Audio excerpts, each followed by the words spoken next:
अल्कोपाख्यान का आरंभ नागकुमारों के द्वारा ऋतध्वज के पूर्व वृत्तांत का वर्णन। सुमति कहते हैं, पिताजी प्राचीन काल की बात है। शत्रुजित नाम के एक महापराक्रमी राजा राज करते थे। उनके यज्ञ में पर्याप्त सोमरस पान करने के कारण देवराज इंद्र बहुत संतुष्ट रहते थे। उनका पुत्र भी बुद्धि, पराक्रम और लावण्य में क्रमशः बृहस्पति, इंद्र और अश्विनी कुमारों की समानता करता था। वह राजकुमार प्रतिदिन अपने समान अवस्था, बुद्धि, बल, पराक्रम और चेष्टाओं वाले अन्य राजकुमारों से गहरा रहता था। कभी तो उनमें शास्त्रों का विवेचन और उसके सिद्धांतों का निर्णय होता था। कभी काव्य चर्चा, संगीत श्रवण और नाटक देखने आदि में समय व्यतीत होता था। राजकुमार जब खेल में लगते, उन समय उनकी अवस्था वाले बहुत से ब्राह्मण, क्षत्रिय और वैश्यों के पालक भी प्रेमवश वहां खेलने आ जाते थे। कुछ समय बीतने के पश्चात अश्वतर नामक नाग के दो पुत्र नागलोक से पृथ्वी तल पर घूमने के लिए आए। उन्होंने ब्राह्मण के रूप में अपने को छिपा रखा था। वे देखने में बड़े सुंदर और तरुण थे। वहाँ जो राजकुमार तथा अन्य द्विज बालक देखते थे, उनके साथ ही वे भी भांति भांति के विनोद करते हुए बड़े प्रेम से रहते थे। वे राजकुमार, वे ब्राह्मण, क्षत्रिय और वैश्य के पुत्र तथा वे दोनों नागराज के बालक साथ ही साथ स्नान, अंग सेवा, वस्त्र धारण, चंदन का अनुलेप और भोजन आदि कार्य करते कराते थे। राजकुमार के प्रेमवश नागराज के दोनों पुत्र प्रतिदिन बड़ी प्रसन्नता के साथ वहां आते थे। उनके साथ भांति भांति के विनोद, हास्य और वार्तालाप आदि करने से राजकुमारों को बड़ा सुख मिलता था। वे उन्हें साथ लिए बिना भोजन, स्नान, क्रीड़ा तथा शास्त्र चर्चा आदि कुछ भी नहीं करते थे। इसी प्रकार वे दोनों नागकुमार भी उनके बिना रसातल में लंबी सांसें खींचती हुई रात बिताते थे और दिन निकलते ही उसके पास पहुंच जाते थे। इस तरह बहुत समय बीत जाने के बाद एक दिन नागराज अश्वतर ने अपने दोनों बालकों से पूछा, पुत्रों, तुम दोनों का मत्स्य लोक के प्रति इतना अधिक प्रेम किस कारण है? बहुत दिनों से दिन के समय तुम लोग पाताल में नहीं दिखाई देते, केवल रात में ही मैं तुम्हें देख पाता हूँ। पुत्रों ने कहा, पिताजी, मत्स्यलोक में राजा शत्रुजित के एक पुत्र हैं जिनका नाम ऋतध्वज है। वे बड़े ही रूपवान, सरल, शूरवीर, मानी तथा प्रिय वचन बोलने वाले हैं। बिना पूछे ही वार्तालाप आरंभ करने वाले वक्ता, विद्वान, मित्रभाव रखने वाले और समस्त गुणों के भंडार हैं। वे राजकुमार माननीय पुरुषों को सदा आदर देते हैं। बुद्धिमान एवं लज्जाशील है। विनय ही उनका आभूषण है। उनके अर्पण किए हुए उत्तम उत्तम उपचार, प्रेम और भांति भांति के भोगों ने हमारा मन हर लिया है। उनके बिना नागलोक या भूलोक में कहीं भी हमें सुख नहीं मिलता। पिताजी, उनके वियोग से पाताल लोक की यह शीतल रजनी भी हमारे लिए संताप का कारण बनती है और उनका साथ होने से दिन के सूर्य भी हमें आह्लाद प्रदान करते हैं। पिता ने कहा, पुत्रों, अपने पुण्यात्मा पिता का ये बालक धन्य है, जिसके गुणों का वर्णन तुम जैसे गुणवान लोग परोक्ष में भी कर रहे हो। संसार में कुछ लोग ऐसे हैं जो शास्त्रों के ज्ञाता तो है, किंतु उनमें शील का अभाव है। कुछ लोग शीलवान तो हैं, किंतु शास्त्र ज्ञान से रहित हैं। जिस पुरुष में शास्त्रों का ज्ञान और उत्तम शील दोनों गुण समान रूप से हो, मैं उसको विशेष धन्यवाद का पात्र समझता हूँ। जिसके मित्रोचित गुणों का मित्र लोग और पराक्रम का शत्रु लोग भी सत्पुरुषों के बीच में वर्णन करते हो, उसी पुत्र से पिता वास्तव में पुत्रवान होता है। ऋतुध्वज तुम लोगों ने उपकारी मित्र हैं। ऋतुध्वज तुम लोगों के उपकारी मित्र हैं। क्या तुम लोगों ने भी उनके चित्त को प्रसन्न करने के लिए कभी उसका कोई मनोरथ सिद्ध किया है? उसके यह जिसके यहाँ से याचक कभी विमुख नहीं होते, नहीं जाते और मित्र का कार्य कभी सिद्ध हुई बिना नहीं रहता, वही पुरुष धन्य है जिसका जीवन और जन्म धन्य है। उसका जीवन और जन्म धन्य है। मेरे घर में जो सुवर्ण आदि रत्न, वाहन, आसन तथा और कोई वस्तु उनके लिए रुचिकर हो, वह सब तुम लोग निसंग होकर उन्हें दे सकते हो। जो सुहृदयों का उपकार करते, शत्रुओं को हानि पहुंचाते तथा मेघ के समान सर्वत्र दान की वर्षा करते हैं, विद्वान लोग उनकी सदा ही उन्नति चाहते हैं।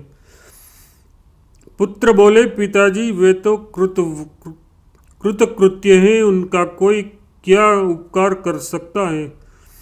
उनके घर पर आए हुए सभी याचक सदा ही पूजित होते हैं, उनकी सभी कामनाएं पूर्ण ही हो जाती है। उनके घर में जो रत्न है वे हमारे पाताल में कहाँ हैं? वैसे वाहन, आसन, यान, भूषण और वस्त्र यहाँ कहाँ उपलब्ध हो सकते हैं? उनमें जो विज्ञान है वह और किसी में नहीं है। पिताजी वे बड़े बड़े विद्वानों के भी सब प्रकार के संदेहों का भलीभांति निवारण करते हैं। हाँ, एक कार्य उनका अवश्य है, किंतु वह ब्रह्मा, विष्णु तथा शिव आदि सर्वसमर्थ परमेश्वरों के सिवा हम लोगों के लिए सर्वथा असाध्य है। पिता ने कहा, पुत्रों असाध्य हो या साध्य, किंतु मैं उस उत्तम कार्य को अवश्य सुनना चाहता हूँ। विद्वान पुरुषों के लिए कौन सा कार्य असाध्य है? जो अपने मन, बुद्धि तथा इंद्रियों का संयम में रखकर उद्यम में लगे रहते हैं, उन मनुष्यों के लिए इस पाताल में या स्वर्ग में कोई भी ऐसी वस्तु नहीं है जो अज्ञात, अगम्य अथवा अप्राप्य हो। चींटी धीरे धीरे चलती है, तथापि यदि वह चलती रहे तो सहस्त्रों योजन दूर चली जाती है। इसके विपरीत गरुड़ तेज चलने वाले होने पर भी यदि आगे पैर न बढ़ाए तो एक पग भी नहीं जा सकते। उद्योगी मनुष्यों के लिए कुछ गम्य और अगम्य नहीं होता, उनके लिए सब एक सा है। कहाँ ये भूमंडल और कहाँ ध्रुव का स्थान, जिसे पृथ्वी पर होने पर भी राजा उत्तानपाद के पुत्र ध्रुव ने प्राप्त कर लिया। इसलिए पुत्रों, महाभाग राजकुमार को जिस वस्तु की आवश्यकता हो बतलाओ, जिसे देखकर तुम दोनों मित्र ऋण से उऋण हो सको। पुत्रों ने कहा, पिताजी, महात्मा धृतध्वज ने अपनी कुमार अवस्था की एक घटना बतलाई थी। वह इस प्रकार है। राजा शत्रुजित के पास पहले कभी एक श्रेष्ठ ब्राह्मण पधारे थे। उनका नाम था महर्षि गालव। वे बड़े बुद्धिमान थे और एक श्रेष्ठ अश्व लेकर आए थे। उन्होंने राजा से कहा, महाराज, एक पापाचारी नीच दैत्य आकर मेरे आश्रम का विध्वंस किए देता है। वह सिंह, हाथी तथा अन्य वन जंतुओं का और छोटे छोटे शरीर वाले दूसरे जीवों का भी शरीर धारण करके अकारण आता है और समाधि एवं मौन व्रत के पालन में लगे हुए मेरे सामने आकर ऐसे ऐसे उपद्रव करता है जिससे मेरा चित्त चलित हो जाता है। यद्यपि हम लोग उसे अपनी क्रोधाग्नि से भस्म कर डालने की शक्ति रखते हैं, तथापि बड़े कष्ट से उपार्जित की हुई तपस्या का अपव्यय करना नहीं चाहते। राजन, एक दिन की बात है, मैं इस असुर को देखकर अत्यंत खिन्न हो लंबी सांस ले रहा था, उतने में ही यह घोड़ा आकाश से नीचे उतरा। उसी समय यह आकाशवाणी हुई, मुने, यह अश्व बिना थके समस्त भूमंडल की परिक्रमा कर सकता है। इसे सूर्यदेव ने अपने आपके लिए प्रदान किया है। आकाश, पाताल और जल में भी उसकी गति नहीं रुकती। यह समस्त दिशाओं में बैरोक टोक जाता है। पर्वतों पर चढ़ने में भी उसे कठिनाई नहीं होती। समस्त भूमंडल में यह बिना थकावट के विचरण करेगा। इसलिए संसार में इसका कुलव कुलव कुलय, कु मतलब भूमि, वलय मतलब मंडल, नाम प्रसिद्ध होगा। द्विजश्रेष्ठ, जो नीच दानव तुम्हें रात दिन क्लेश में डालते रहता है, उनका भी इस अश्व पर आरूढ़ होकर राजा शत्रुजित के पुत्र ऋतुध्वज वध करेंगे। इस अश्व रत्न को पाकर उसके नाम पर राजकुमार की प्रसिद्धि होगी। वे कुवलयाश्व कहलाएंगे। राजन, इस आकाशवाणी के अनुसार मैं तुम्हारे पास आया हूँ। तपस्या में विघ्न डालने वाले उस दानव को तुम रोको, क्योंकि राजा भी प्रजा की तपस्या के अंश का भागी होता है। भूपाल, अब मैंने यह अश्वरत्न तुमको समर्पित कर दिया। तुम अपने पुत्र को मेरे साथ चलने की आज्ञा दो, जिससे धर्म का लोप न होने पाए। गालव मुनि के यों कहने पर धर्मात्मा राजा ने मंगलाचार पूर्वक राजकुमार ऋतुध्वज को इस अश्व पर चढ़ाया और मुनि के साथ भेज दिया। गालव मुनि उन्हें साथ ले अपने आश्रम को लौट गए। पाताल केतु का वध और मदालसा के साथ ऋतुध्वज का विवाह। पिता ने पूछा, पुत्रों, महर्षि गालव के साथ जाकर राजकुमार ऋतुध्वज ने वहाँ जो जो कार्य किया उसे बताओ। तुम लोगों की कथा बड़ी अद्भुत है। पुत्र ने कहा, महर्षि गालव के रमणीय आश्रम में रहकर राजकुमार ऋतुध्वज ने ब्रह्मवादी मुनियों के सब विद्वान विघ्नों को शांत कर दिया। वीर कुवलनाश्व गालव गाल्वाश्रम में ही निवास करते हैं। इस बात को वह मंदोदमत नीच दानव नहीं जानता था। इसलिए संध्याउपासना में लगे हुए गालव मुनि को सताने के लिए वह शुकर का रूप धारण करके आया। उसे देखते ही मुनि के शिष्यों ने हल्ला मचाया। फिर तो राजकुमार शीघ्र ही घोड़े पर सवार हो धनुष्य लेकर उसके पीछे दौड़े। उन्होंने धनुष्य को खूब जोर से खींचकर एक चमकते हुई अर्धचंद्राकार बाण से उसको चोट पहुंचाई। बाण से आहत होकर वह अपने प्राण बचाने की धुन में भागा और वृक्षों तथा पर्वत से गहरी हुई घनी झाड़ी में घुस गया। वह घोड़ा भी मन के समान वेग से चलने वाला था। उसने बड़े वेग से उस सुअर का पीछा किया। वाराह रूपधारी दानव तीव्र वेग से भागता हुआ सहस्त्रों योजन दूर निकल गया और एक जगह पृथ्वी पर वीवर के आकार में दिखाई देने वाले गुड के भीतर बड़ी स्फूर्ति के साथ कूद पड़ा। इसके बाद शीघ्र ही अश्वारोही राजकुमार भी घोर अंधकार से भरे हुए इस भांति भारी गड्ढे में कूद पड़े। उसमें जाने पर राजकुमार को वह असुर नहीं दिखाई पड़ा, बल्कि उन्हें प्रकाश से पूर्ण पाताल लोक का दर्शन हुआ। सामने ही इंद्रपुरी के समान एक सुंदर नगर था, जिनमें सैकड़ों सोने के महल शोभा पा रहे थे। उस नगर के चारों ओर सुंदर चार दीवारी बनी हुई थी। राजकुमार ने उसमें प्रवेश किया, किंतु वहां उन्हें कोई मनुष्य नहीं दिखाई दिया। वे नगर में घूमने लगे। घूमते ही घूमते उन्होंने एक स्त्री को देखा जो बड़ी उतावली उतावली के साथ कहीं चली जा रही थी। राजकुमार ने उससे पूछा, तुम किसकी कन्या है?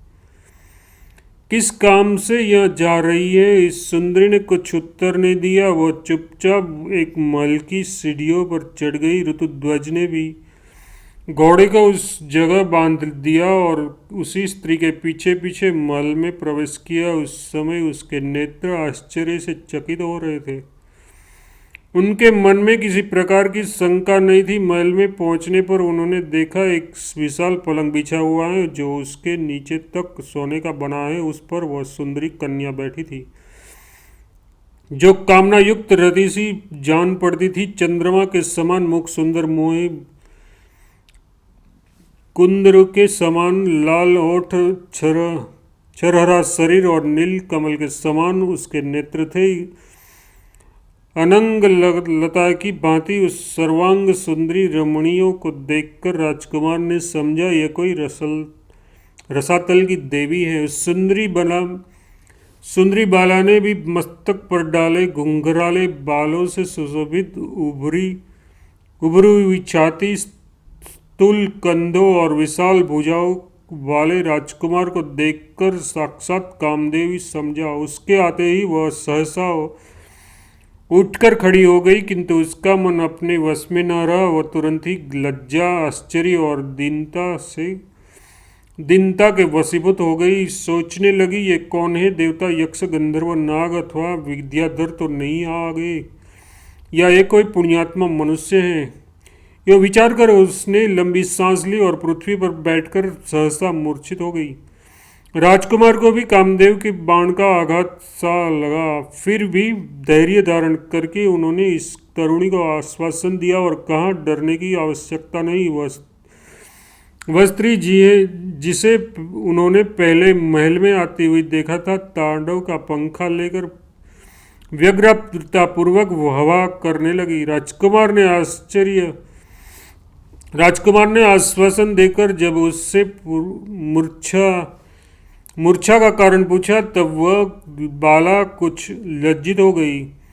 उसने अपनी सखी को सब बातें बता दी। फिर उस सखी ने उसकी मूर्छा का सारा कारण, जो राजकुमार को देखने से ही हुई थी, विस्तार पूर्वक कह सुनाया। वह स्त्री बोली, प्रभु, देवताओं में विश्वावसु नाम से प्रसिद्ध एक गांधर्वों के राजा हैं। वह सुंदरी उन्हीं की कन्या है। उसका नाम मदालसा है। वज्रकेतु दानव का एक भयंकर पुत्र है जो शत्रुओं का नाश करने वाला है। वह संसार में पाताल केतु के नाम से प्रसिद्ध है। उसका निवास स्थान पाताल के ही भीतर है। एक दिन यह मदालसा अपने पिता के उद्यान में घूम रही थी। उसी समय इस दुरात्मा दानव ने विकारमयी माया फैलाकर इस असहाय बालक को हर लिया। उस दिन में उसके साथ नहीं थी। सुना है आगामी त्रयोदशी को वह असुर अपने साथ विवाह करेगा, किंतु जैसे शूद्र वेद की श्रुति का अधिकारी नहीं है, उसी प्रकार वह दानव भी सर्वांग सुंदरी मेरी सखी को पाने की योग्य नहीं है। अभी कल की बात है, वह बेचारी आत्महत्या करने को तैयार हो गई थी। उस समय कामधेनु ने आकर आश्वासन दिया, बेटी, वह नीच दानव तुम्हें नहीं पा सकता। महाभागे मत्स्यलोक में जाने पर इस दानव को जो अपने बाणों से विंध डालेगा वही तुम्हारा पति होगा। बहुत शीघ्र यह सुयोग प्राप्त होने वाला है। यह कहकर सुरभि देवी अंतर्ध्यान हो गई। मेरा नाम कुंडला है। मैं इस मदालसा की सखी, विंध्यवान की पुत्री और वीर पुष्कर माली की पत्नी हूँ। शुंभ ने मेरे स्वामी को मार डाला, तब से उत्तम व्रतों का पालन करती हुई दिव्य गति से भिन्न भिन्न तीर्थों में विचरती रहती हूँ। अब मैं परलोक सुधारने में लगी हूँ। दुष्टात्मा पाताल केतु आज वाराह का रूप धारण करके मत्स्य लोक में गया था। सुनने में आया है कि वहाँ मुनियों की रक्षा के लिए किसी ने उनको अपने बाणों का निशान बनाया है। मैं इस बात का ठीक ठीक पता लगाने के लिए ही गई थी। पता लगाकर तुरंत ही लौट आई। सचमुच भी किसी ने इस अधम दानव को बाण से बिंद डाला है। अब मदालसा के मूर्छित होने का कारण सुनिए। मानद, आपको देखते ही आपके पति उसका प्रेम हो गया, किंतु ये पत्नी होगी किसी और की। जिसने इस दानव को अपने बाणों का निशान बनाया है वही कारण है जिससे इसको मूर्छा आ गई।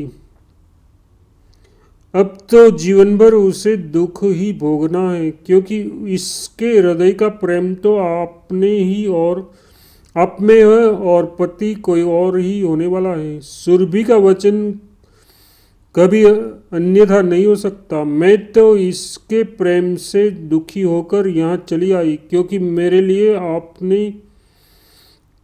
लिए अपने शरीर में और सखी में कोई अंतर नहीं है। यदि यह आप अपनी इच्छा के अनुसार किसी और पति को प्राप्त कर लेती तो मैं निश्चिंत होकर तपस्या में लग जाती। महामते, अब आप अपना परिचय दीजिए। आप कौन हैं और कैसे यहाँ पधारे? आप देवता, दैत्य, गंधर्व, नाग अथवा किन्नरों में से कोई नहीं है, क्योंकि यहाँ मनुष्य की पहुँच नहीं हो सकती और मनुष्य का ऐसा दिव्य शरीर भी नहीं होता। जैसे मैंने अब सब बातें सच सच बताई हैं, वैसे ही आप भी अपना सब हाल ठीक ठीक कहिए। कुवलन्यास ने कहा, धर्मज्ञ, तुमने जो यहाँ पूछा कि आप कौन हैं और कहाँ से आए हैं, उसका उत्तर सुनो। मैं आरंभ से ही अपना सब समाचार बतलाता हूँ। सुबह मैं राजा शत्रुजित का पुत्र हूँ और पिता की आज्ञा से मुनियों की रक्षा के लिए महर्षि गालव के आश्रम पर गया था। वहाँ मैं धर्मपरायण मुनियों की रक्षा करता था, किंतु मेरे कार्य में विघ्न डालने के लिए कोई दानव शुकर का रूप धारण करके आया। मैंने उसे अर्धचंद्राकार बाण से बिंद डाला। मेरे बाण की चोट खाकर वह बड़े वेग से भागा। तब मैंने भी घोड़े पर सवार होकर उसका पीछा किया। फिर सहसा वह वाराह एक गड्ढे में गिर पड़ा, साथ ही मेरा घोड़ा भी उसमें कूद पड़ा। इस घोड़े पर चढ़ा हुआ मैं कुछ काल तक अंधकार में अकेला ही विचरता रहा। उसके बाद मुझे प्रकाश मिला और तुम्हारे ऊपर मेरी दृष्टि पड़ी। मैंने पूछा भी कि तुमने कुछ उत्तर नहीं दिया। फिर मैं तुम्हारे पीछे पीछे इस सुंदर महल में आया। यह मैंने सच्ची बात बतलाई है।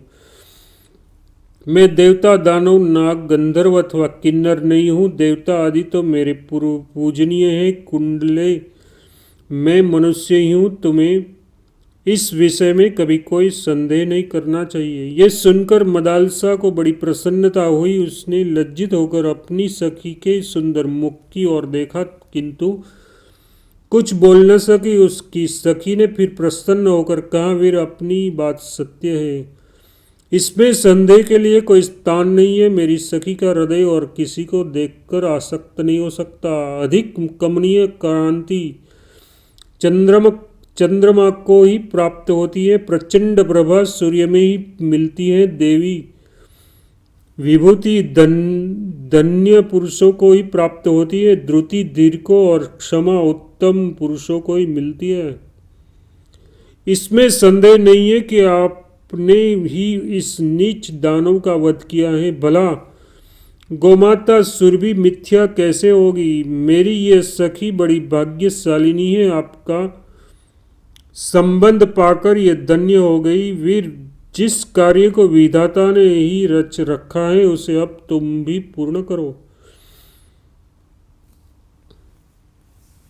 कुंडला की बात सुनकर राजकुमार ने कहा, मैं पिता के अधीन हूँ, उनकी आज्ञा के बिना इस गंधर्व राजकन्या से किस प्रकार विवाह करूं?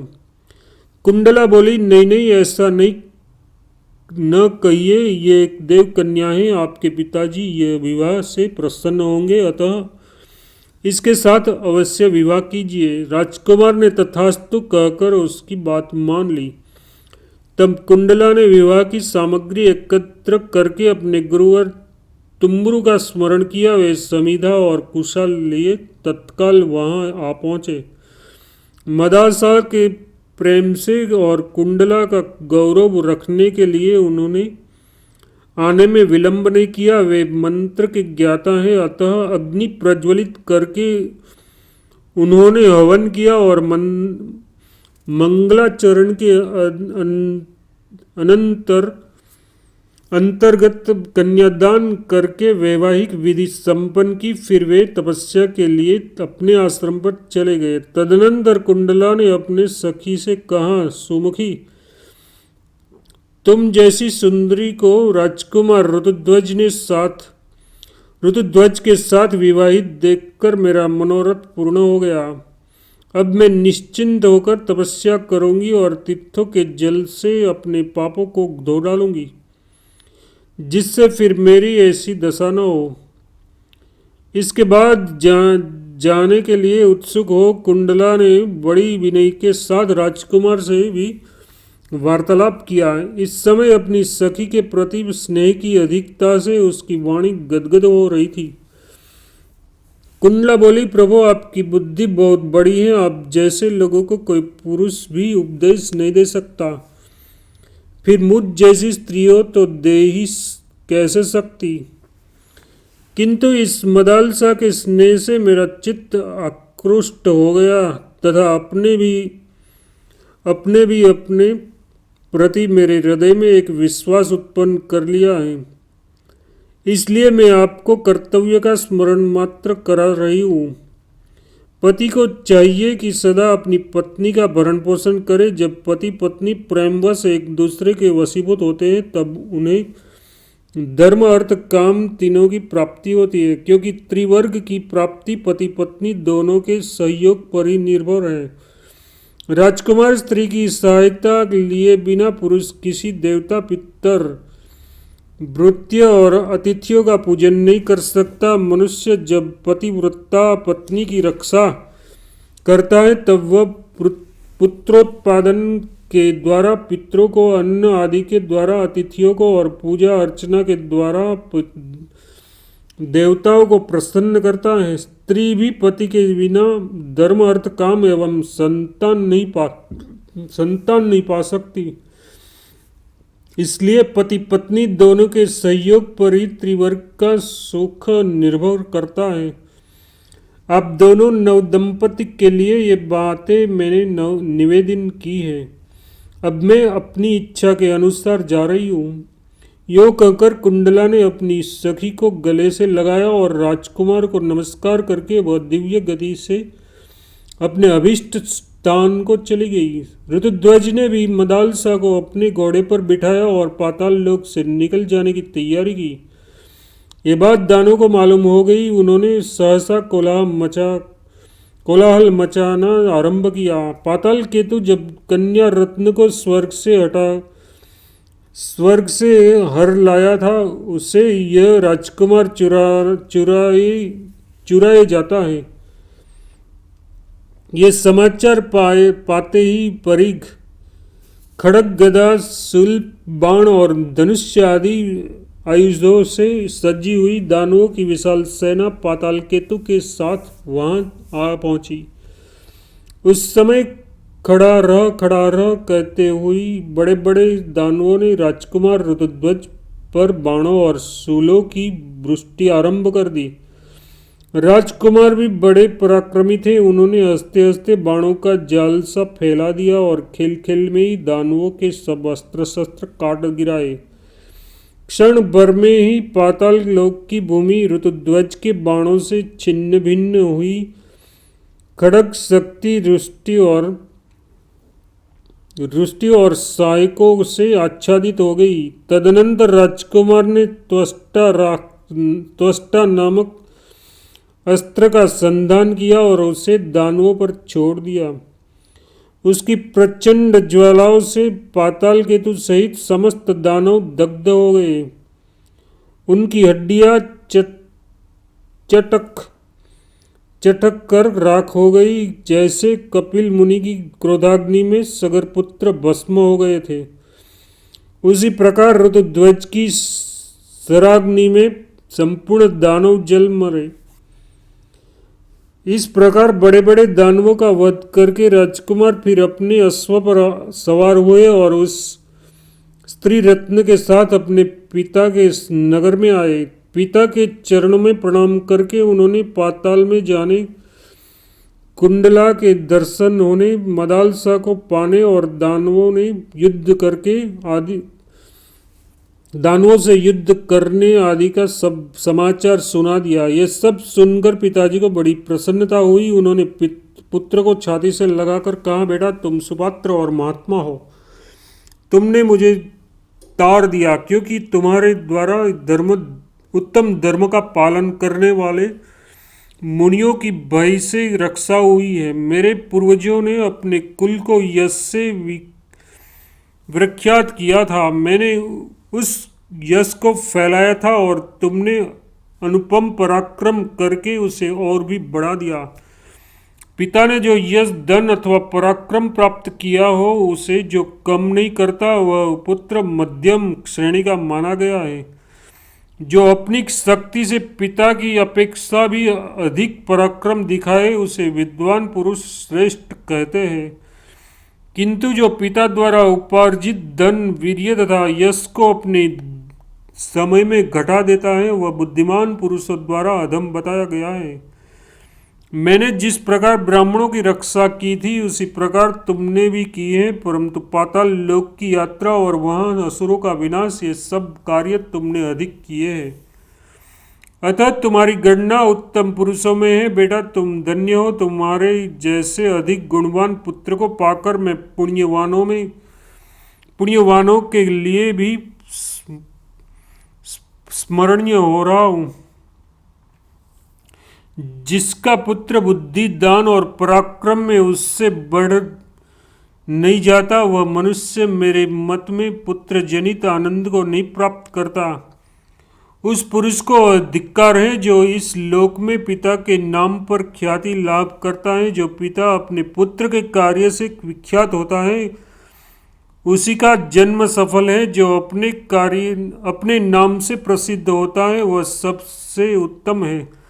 जो पिता और पुत्र महोदय के नाम पर ख्यात होता है, वह मध्यम है, तथा जो मातृपक्ष या माता के नाम से प्रसिद्धि प्राप्त करता है, वह अधम श्रेणी का मनुष्य है। इसलिए पुत्र तुम धन, पराक्रम और सुख के साथ अभ्युदयशील बनो। इस गंधर्व कन्या का तुमसे कभी वियोग न हो। इस प्रकार बारंबार भांति भांति के प्रिय वचन कहकर पिता ने ऋतुध्वज को हृदय से लगाया और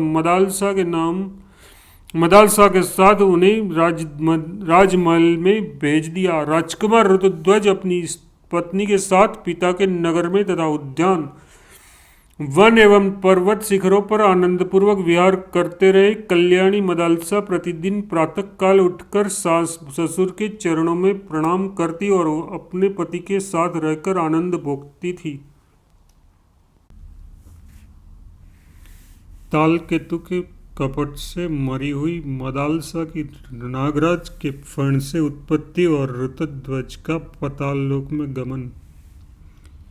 दोनों नागकुमार कहते हैं, पिताजी तदनंतर बहुत समय व्यतीत होने पर राजा ने पुनः अपने पुत्रों से कहा, बेटा तुम प्रतिदिन प्रातःकाल इस अश्व पर सवार हो, ब्राह्मणों की रक्षा के लिए पृथ्वी पर विचरते रहो। सैकड़ों दुराचारी दानव इस पृथ्वी पर मौजूद हैं, उससे मुनियों को बाधा न पहुंचे, ऐसी चेष्टा करो। पिताजी की इस आज्ञा के अनुसार राजकुमार उसी दिन से ऐसा ही करने लगे। वे पूर्वा में ही सारी पृथ्वी की परिक्रमा करके पिताजी के चरणों में मस्तक झुकाते थे। एक दिन की बात है, वे घूमते हुए यमुना तट पर गए। वहाँ पाताल केतु का छोटा भाई तालकेतु आश्रम बनाकर रहता था।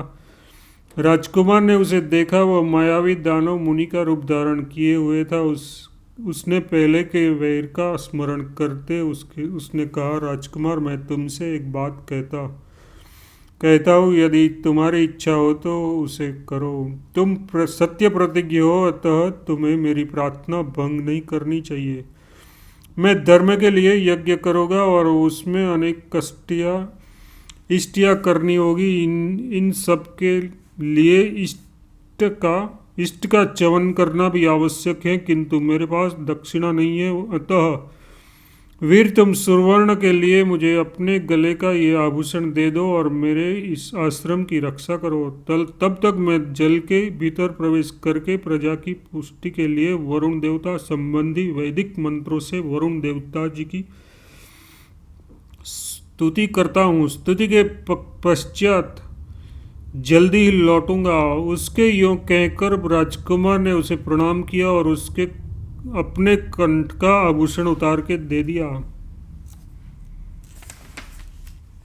फिर इस प्रकार कहा, आप निश्चिंत होकर जाइए। जब तक लौट नहीं आओगे तब तक यहीं मैं आपके आश्रम के समीप ठहरूंगा। राजकुमार के इस प्रकार कहने पर तालकेतु नदी के जल में डुबकी लगाकर अदृश्य हो गया और वे अपने माया निर्मित आश्रम की रक्षा करने लगे। जल के भीतर से यह राजकुमार के नगर में चला गया और मदालसा तथा अन्य लोगों के समक्ष पहुंचकर इस प्रकार बोला। तालकेतु ने कहा, वीर कुवनास मेरे आश्रम के समीप गए थे और तपस्वियों की रक्षा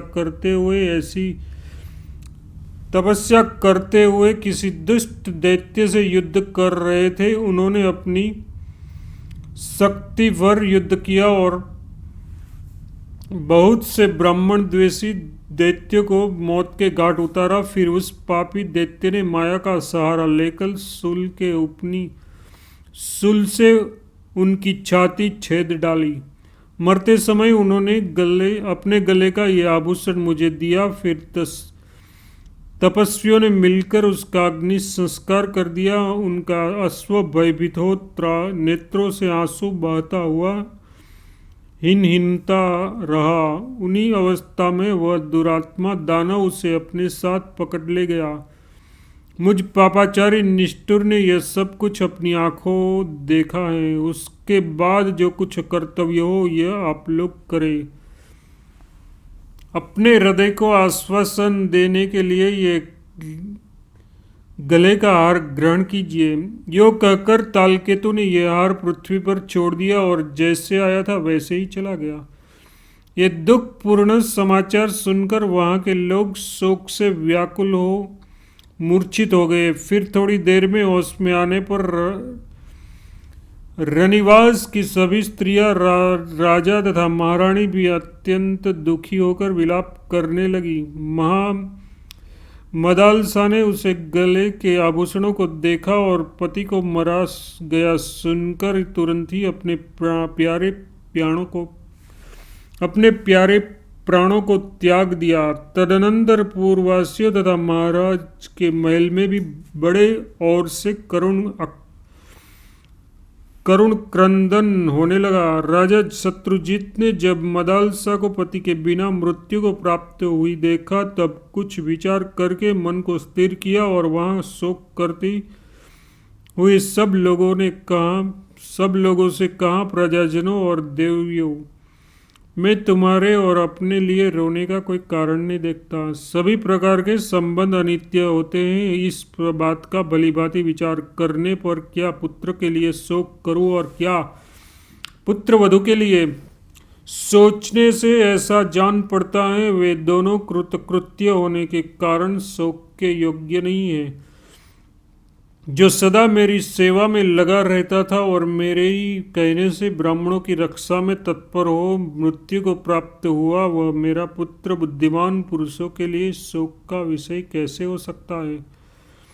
जो अवश्य जाने वाला है, उस शरीर को यदि मेरे पुत्र ने ब्राह्मणों की रक्षा में लगा दिया तो ये तो महान अभ्युदय का कारण है। इसी प्रकार उत्तम कुल कुल में उत्पन्न हुई ये मेरी पुत्र वधू यदि इस प्रकार अपने स्वामी में अनुरक्त हो, परलोक में उसके पास गई हो, तो उसके लिए भी शोक करना कैसे उचित हो सकता है?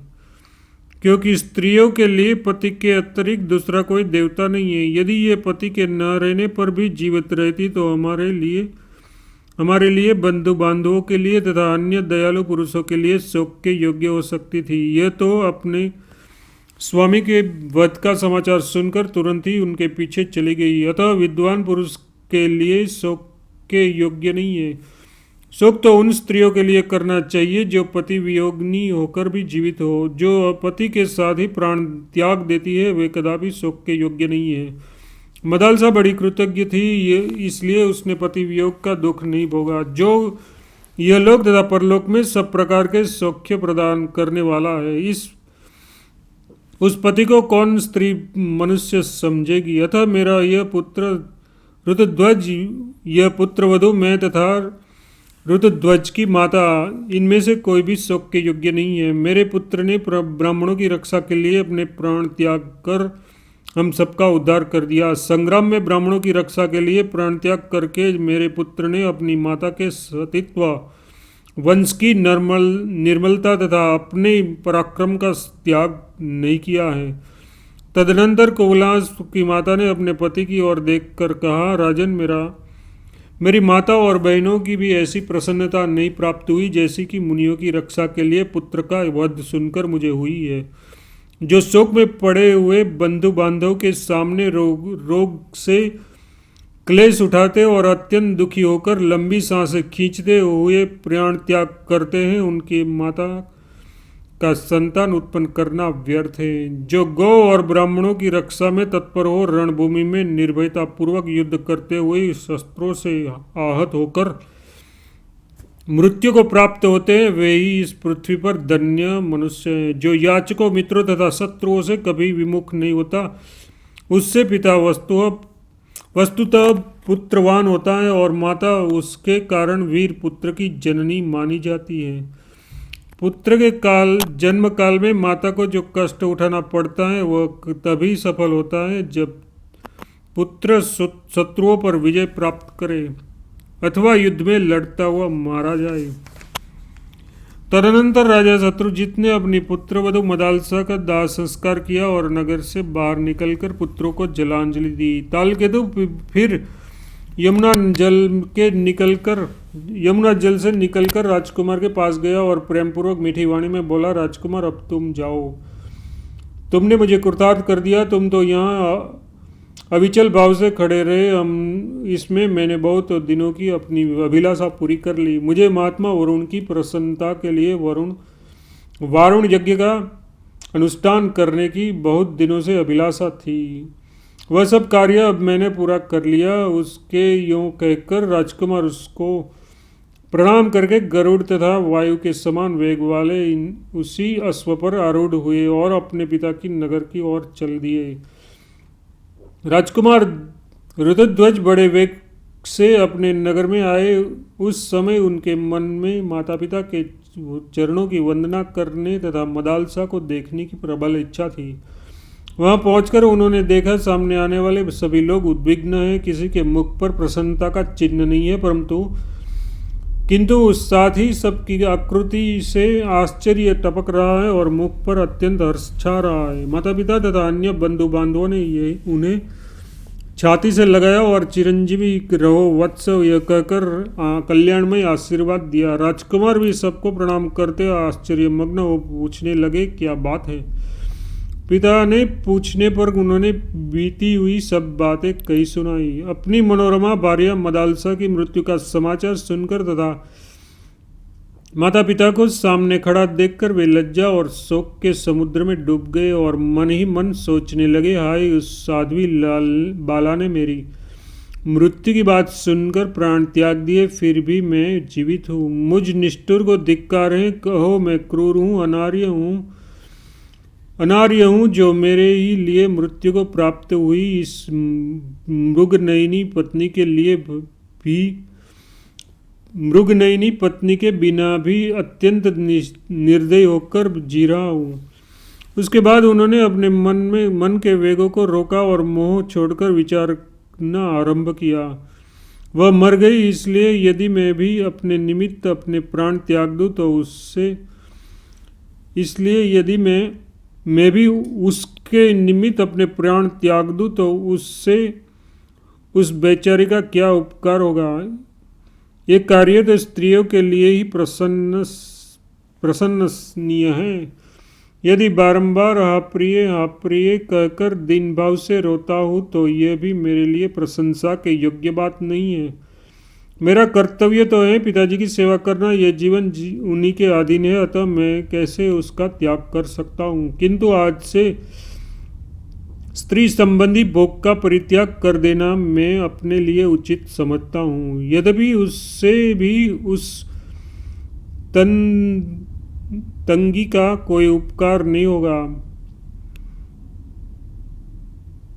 तथापि मुझको तो सर्वथा विषय भोग का त्याग ही करना उचित है। उससे उपकार अथवा अपकार कुछ भी नहीं होता। जिसने मेरे लिए प्राण तक त्याग दिया उसके लिए मेरा ये त्याग बहुत थोड़ा है। ऐसा निश्चय करके उन्होंने मदालसा के लिए जलांजलि दी और उसके बाद का कर्म पूरा करके इस प्रकार प्रतिज्ञा की।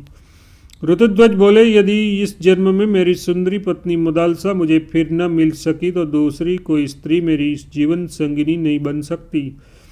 मृग के समान विशाल नेत्रों वाली गंधर्वराज कुमारी मदालसा के अतिरिक्त अन्य किसी स्त्री के साथ मैं संभोग नहीं कर सकता।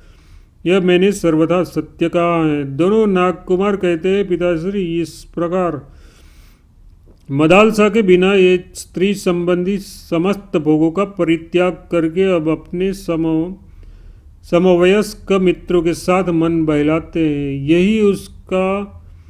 यही उनका सबसे बड़ा कार्य है, परंतु यह तो ईश्वर कोटि में पहुंची हुई व्यक्तियों के लिए भी अत्यंत दुष्कर है, फिर अन्य लोगों की तो बात ही क्या। नागराज अश्वतर बोले, पुत्रों, यदि किसी कार्य को असंभव मानकर मृत्यु उसके लिए उद्योग नहीं करेंगे, मनुष्य उसके लिए उद्योग नहीं करेंगे तो उद्योग छोड़ने से उनकी भारी हानि होगी। इसलिए मनुष्य को अपने पौरुष का त्याग न करते हुए कर्म का आरंभ कर देना चाहिए, क्योंकि कर्म की सिद्धि देव और पुरुषार्थ, भाग्य और पुरुषार्थ दोनों पर अवलंबित हैं। इसलिए मैं तपस्या का आश्रय लेकर ऐसा यत्न करूंगा जिससे इस कार्य की शीघ्र ही सिद्धि हो। यूँ कहकर नागराज अश्वतर हिमालय पर्वत के पलक्षावर्तन तीर्थ में, जो सरस्वती का उद्गमन स्थान है, जाकर दुष्कर तपस्या करने लगे। वे तीनों समय स्नान करते और नियमित आहार पर रहते हुए सरस्वती देवी में मन लगाकर उत्तम वाणी में उसकी स्तुति करने लगे। अश्वतर ने कहा, जो संपूर्ण जगत को धारण करने वाली, जो वेदों की जननी है, उन कल्याणमयी सरस्वती देवी को प्रसन्न करने की इच्छा से मैं उनके चरणों में शीश झुकाता और उनकी स्तुति करता हूँ। देवी, मोक्ष और बंधन रूप अर्थ से युक्त जो कुछ भी सत और असत पद है, वह सब तुम में असंयुक्त होकर भी संयुक्त की भांति स्थिर है। देवी, जिसमें सब कुछ प्रतिष्ठित है, वह परम अक्षर तुम ही हो। परम अक्षर परमाणु की भांति स्थित है। अक्षर स्वरूप परब्रह्म और अक्षर रूप यह जगत तुम में ही स्थिर है। जैसे काष्ठ में अग्नि तथा पार्थिव सूक्ष्म परमाणु भी रहते हैं, उसी प्रकार ब्रह्म और ये संपूर्ण जगत तुम में स्थिर है। देवी, ओमकार अक्षर के रूप में जो तुम्हारा श्री विग्रह है, वह स्थावर जंगम रूप है। उसमें जो 3 मात्राएं हैं वे ही सब कुछ है। अस्ति नास्ति मतलब सत असत रूप में व्यवहत होने वाला जो कुछ भी है, वह सब उन्हीं में स्थित है। 3 लोक, 3 वेद, 3 विद्याएं, 3 अग्नि, 3 ज्योति, धर्म आदि 3 वर्ग, 3 गुण, तीन शब्द, तीन दोष, तीन आश्रम, तीन काल, तीन अवस्था, त्रिविध पितर, दिन रात और संध्या, ये सभी तीन मात्राओं के अंतर्गत है। देवी सरस्वती, इस प्रकार ये सब तुम्हारा ही स्वरूप है। भिन्न भिन्न प्रकार के दृष्टिकोण रखने वाले व्यक्तियों के लिए तो ब्रह्मा के आदि एवं सनातन स्वरूपभूत 7 प्रकार की सोम यज्ञ संस्थाएं, 7 प्रकार की अविश्वनीय संस्थाएं तथा 7 प्रकार की पाकव्य संस्थाएं वेद में वर्णित हुई है। इन सब का अनुष्ठान ब्रह्मवादी पुरुष तुम्हारे अंगभूत मंत्रों के उच्चार से ही करते हैं। इस उक्त तीन मात्राओं से परे जो अर्धमात्रा के आश्रित बिंदु है, उसका वाणी द्वारा निर्देश नहीं किया जा सकता। वह अविकारी, अक्षय, दिव्य तथा परिणाम शून्य है। देवी, वह आपका ही स्वरूप है जिनका वर्णन मेरे द्वारा असंभव है। मुख, बीज, तालु और ओढ़ आदि किसी भी स्थान से उसका उच्चारण नहीं हो सकता। इंद्र, वसु, ब्रह्मा, चंद्रमा, पूर्ण चंद्रमा, सूर्य और अग्नि भी वही है। वही संपूर्ण जगत का निवास स्थान, जगत स्वरूप, जगत का ईश्वर एवं परमेश्वर है। सारव्य वेदांग और वेदों में उनका प्रतिपादन हुआ है। उनको शास्त्रों में उसी के स्वरूप का निश्चय किया गया है। वह आदि अंत से रहित है तथा सत असत के विलक्षण होता हुआ भी सत्य स्वरूप है।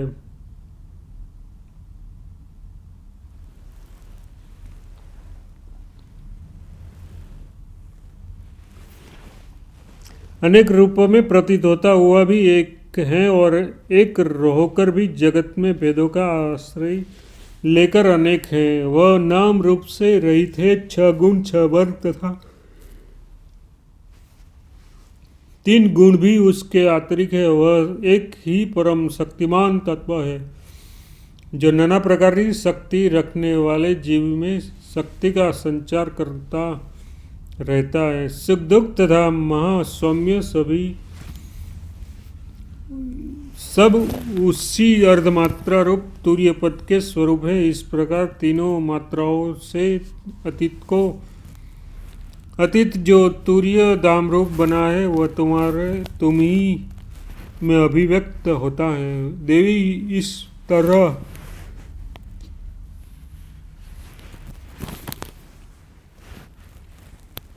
तरह सकल निष्कल अद्वैत निष्ठ तथा द्वैत निष्ठ जो ब्रह्म है, वह भी तुमसे व्याप्त है।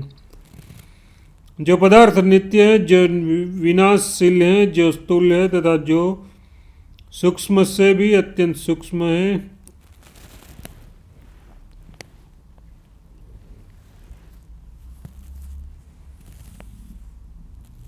जो इस पृथ्वी पर अंतरिक्ष में या और किसी स्थान में देखे जाते हैं, उस सब की उपस्थिति तुम्ही से होती है। मूर्ख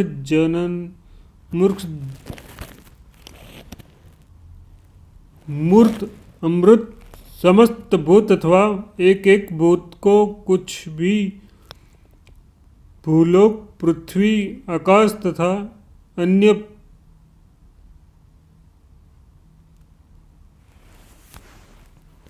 अन्य स्थान में उपस्थित होते हैं। ये सब तुम्हारे स्वर और व्यंजनों से संबंध है। इस प्रकार स्तुति करने पर विष्णु जी की जिह्वा रूपा सरस्वती देवी ने प्रकट हो महात्मा अक्षतर नाग से कहा, कंबल के भाई नागराज अश्वतर, तुम्हें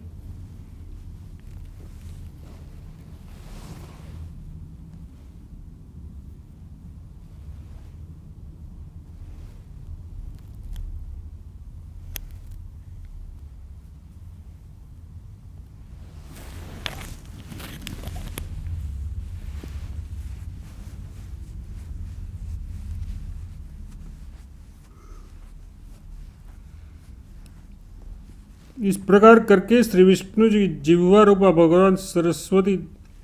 भगवती सरस्वती देवी ने प्रकट हो महात्मा अश्वत्थर नाग से कहा, कल कंबल के भाई नागराज अश्वत्थर, तुम्हारे मन में जो इच्छा हो उसे बताओ, मैं तुम्हें वर दूंगी। अश्वत्थर बोले, देवी पहले तो आप कंबल को ही मुझे सहायता रूप ही भेजिए और हम दोनों भाइयों की संगति के समस्त स्वरों का ज्ञान करा दीजिए। सरस्वती ने कहा, नागराज, 7 स्वर, 7 ग्राम, राग, 7 गीत, 7 समुद्राय, उन 4 प्रकार की ताने और 3 ग्राम, इन सबको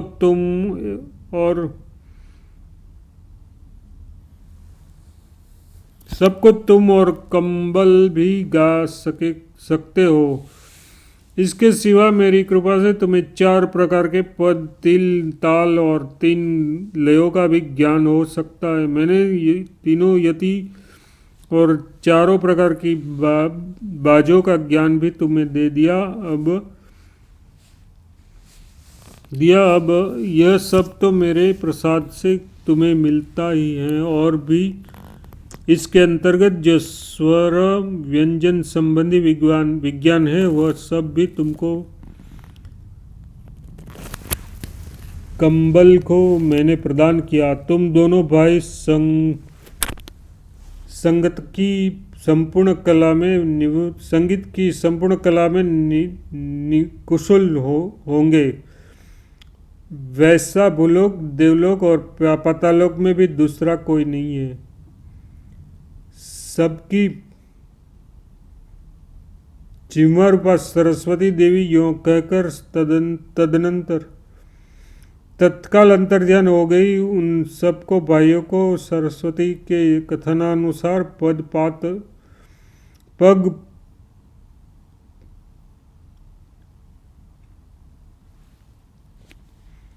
तदनंतर वे कैलाश शिखर पर निवास करने वाले भगवान शंकर की आराधना करने के लिए वहां गए और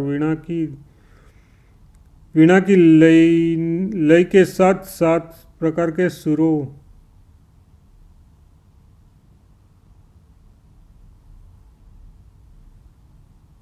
वीणा की लय के साथ 7 प्रकार के गीतों से शंकर जी को प्रसन्न करने के लिए पूर्ण प्रयत्न करने लगे। प्रातः काल, रात्रि के मध्याह्न के समय और दोनों संध्याओं में भगवान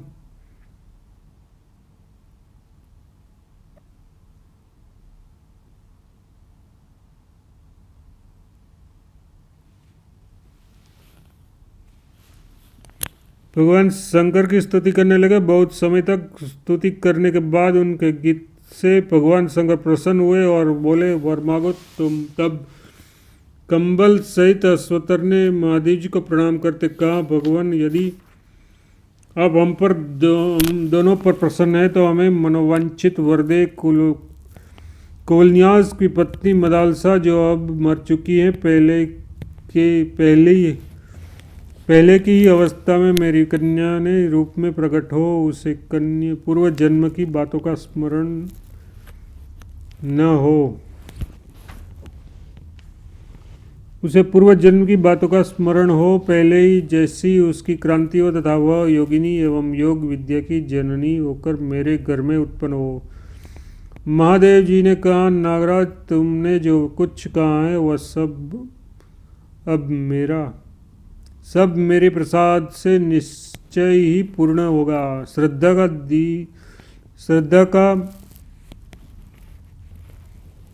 दिन आने पर तुम अपने दिए हुए मध्यम पिंड को शुद्ध एवं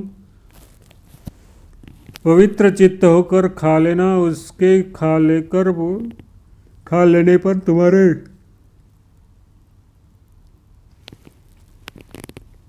मध्यम फल से कल्याणी मदालसा जैसे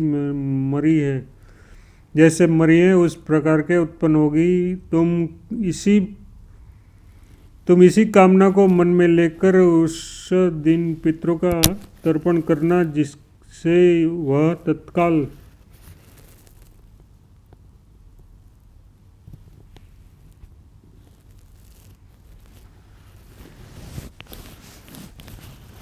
उसी रूप में उत्पन्न होगी। तुम इसे कामना को मन में लेकर उस दिन पितरों का तर्पण करना, उससे वह तत्काल तुम्हारे मध्यम फण से प्रकट हो जाएगी। यह सुनकर वे दोनों भाई महादेव जी को चरणों में प्रणाम करके बड़े संतोष के साथ पुनः रसातल में लौट आए। अश्वत्थर ने उसी प्रकार श्राद्ध किया और मध्यम पिंड का विधि पूर्वक भोजन किया। फिर जब उन मनोरथों को लेकर वे तर्पण करने लगे, उनसे में उसके सांस लेते हुए मध्यम फण से सुंदरी मदालसा प्रकट हो गई। नागराज ने यह रहस्य किसी को नहीं बताया। मदालसा को महल के भीतर गुप्त रूप में स्त्रियों को संरक्षण में रख दिया। इधर नागराज ने पुत्र प्रतिपदिन भूलोक में आते और ऋतुध्वज के साथ ऋषियों की भांति क्रीड़ा करते थे। एक दिन नागराज ने प्रसन्न होकर अपने पुत्रों से कहा, मैंने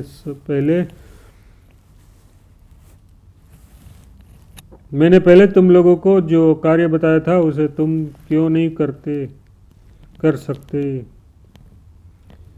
पुत्रों, राजकुमार राजा ऋतुध्वज हमारे उपकारी और समुदाय के, फिर उनका भी उपकार करने के लिए तुम्हें और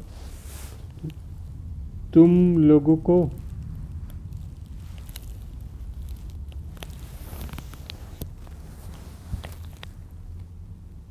अपने स्नेही पिता के यों कहकर ये दोनों मित्र के नगर में गए और कुछ बातचीत का प्रहार चलाकर उन्होंने कुलास को अपने घर चलने के लिए कहा। वह राजकुमार ने ये दोनों के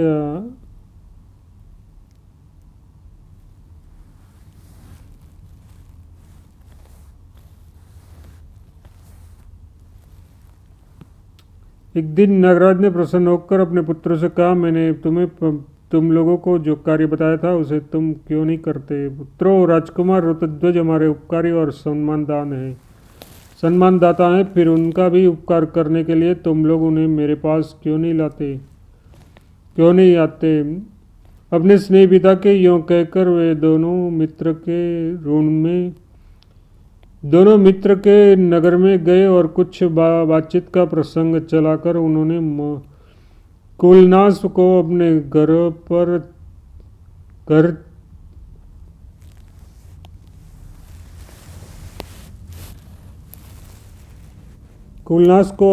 चलने के लिए कहा। तब राजकुमार ने उन दोनों ने कहा, सखे, यह घर भी तो आपका ही दोनों का है। धन, वाहन, वस्त्र आदि जो कुछ भी मेरा है वह सब आपका ही है। यदि आपका मुझ पर प्रेम है तो आप धन रत्न आदि को कुछ किसी को देना नहीं, यहाँ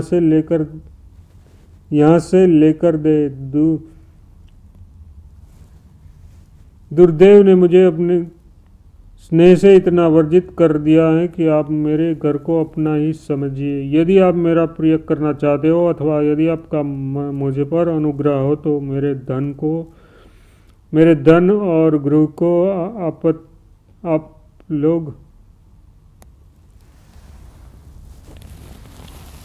आप लोग अपना ही समझिए। आप लोगों का जो कुछ भी है वो मेरा ही है।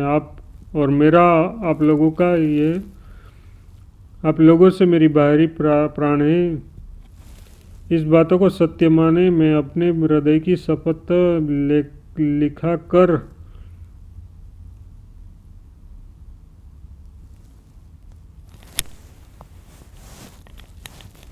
हृदय की शपथ दिलाकर कहता हूँ, आप मुझ पर कृपा करके फिर ऐसी भेदभाव को सूचित करने वाली बात कभी मुझसे न निकाले। यह सुनकर उन दिनों नागकुमारों ने मुख स्नेह के आंसुओं से भीन गए और वे कुछ प्रेमपूर्वक रोष से बोले, ऋतुध्वज, तुम जो कुछ कहते हो उसमें तनिक भी संदेह नहीं है। तुम तो कुछ कहते हो उसमें तनिक भी संदेह नहीं है। हमारे मन भी वैसा ही भाव है परंतु हमारे महात्मा पिता ने बार बार कहा है कि मैं कुलनाश को देखना चाहता हूँ। इतना सुनते ही कौलनाश्व अपने सिंहासन से बैठकर खड़े हो गया और वह कहकर वे पृथ्वी पर वहाँ खड़ा हो गया और वह कहकर कि पिताजी की जैसी आज्ञा है वह करूँगा। वे पृथ्वी पर उनके उद्देश्य का प्राण करने लगे। कौलनाश्व बोले, मैं धन्य हूँ, अत्यंत पुण्यात्मा हूँ। मेरे समान भाग्यशाली दूसरा कौन है, क्योंकि आज पिता मुझे देखने की इच्छा करते हैं। अतः मित्रों, आप लोग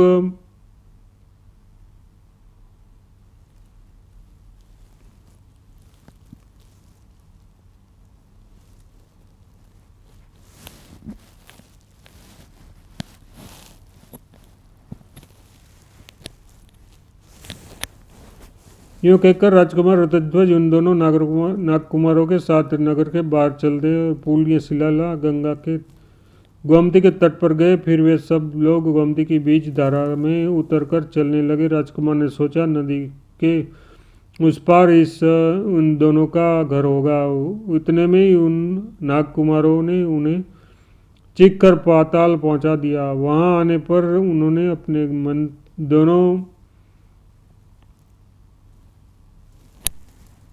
वहां जाने पर उन्होंने अपने दोनों मित्रों का स्वस्तिक के लक्षणों से सुशोभित सुंदर नागकुमारों के रूप में देखा। वे फणों की मणि से प्रदीप्यमान हो रहे थे। उन्हें इस रूप में देखकर राजकुमार ने नेत्र आकाश में खेल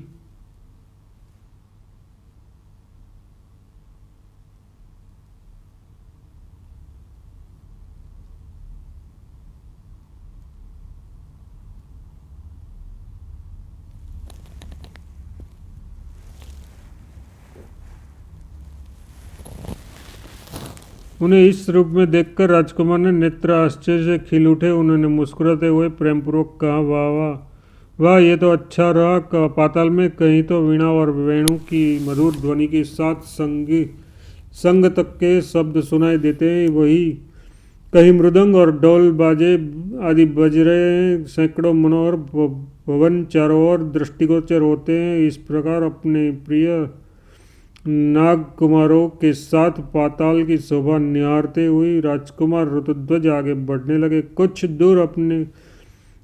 कुछ दूर जाने के बाद सबने नागराज के महल में प्रवेश किया। नागराज अश्वत्थर सोने के सिंहासन पर, उनमें मणि मृंगे और वैदुल्य आदि रत्नों की झालरें लगी थी विराजमान थे। उनके अंगों में दिव्य हार एवं दिव्य वस्त्र शोभा पा रहे थे। कानों में मणिमय कुंडल सिलमिला रहे हैं, झिलमिला रहे हैं। सफेद मोतियों का मनोहर हार वक्षस्थल की शोभा बढ़ा रहा था और भुजाओं में भुजबंद सुशोभित थे। दोनों नागकुमारों ने, यही हमारे पिता हैं, जो कहकर राजकुमारों को अपने दर्शन कराया और पिताजी के सामने पिताजी से यह निवेदन किया कि यही हमारे मित्र वरुणों की